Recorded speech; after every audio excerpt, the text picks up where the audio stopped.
ગાંધીનગરના રણદેસણ વિસ્તારમાં એક ગંભીર અકસ્માત સર્જાયો હતો। એક સ્પીડિંગ એસયુવી વાહન ચાલકે રસ્તા પર ચાલતા લોકો અને બાઇક સવારને ટક્કર મારી હતી।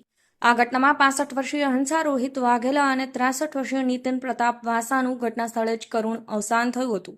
અકસ્માતના દ્રશ્યો નજીકના સીસીટીવી કેમેરામાં કેદ થયા છે। વિડીયોમાં સ્પષ્ટ રીતે જોઈ શકાય છે કે ટાટા સફારી એસયુવી ખૂબ જ ઝડપે આવી રહી છે। રસ્તા પરથી પસાર થતા લોકોને ઘસડી કાઢે છે। ડ્રાઈવર હિતેશ પટેલ ઘટના સમયે દારૂના નશામાં હતો તેવું લોકો પાસેથી જાણવા મળ્યું હતું। નજરે જોનારા લોકોનું કહેવા અનુસાર હિતેશ અકસ્માત પછી ભાગવાનો પ્રયાસ કરતો હતો, પરંતુ સ્થાનિક લોકોએ તેને પકડીને પોલીસને સોંપ્યો હતો। હાલ પોલીસે આરોપીની અટકાયત કરી કાયદેસરના પગલાં લીધા છે। અકસ્માતમાં ઘાયલ થયેલા અન્ય 3 લોકોમાંથી એક વ્યક્તિ હાલ સારવાર હેઠળ છે, જેની તબિયત નાજુક હોવાનું પણ જાણવા મળી રહ્યું છે। અવારનવાર બનતી આવી ઘટનાઓના કારણે લોકોમાં રોષ વ્યાપી ગયો છે।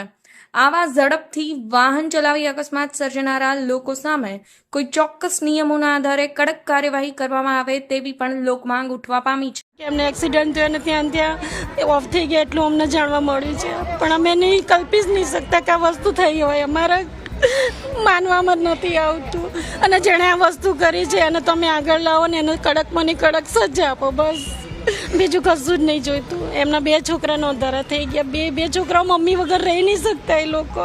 બહુ માયાળુ સ્વભાવના મારી દીકરી છે।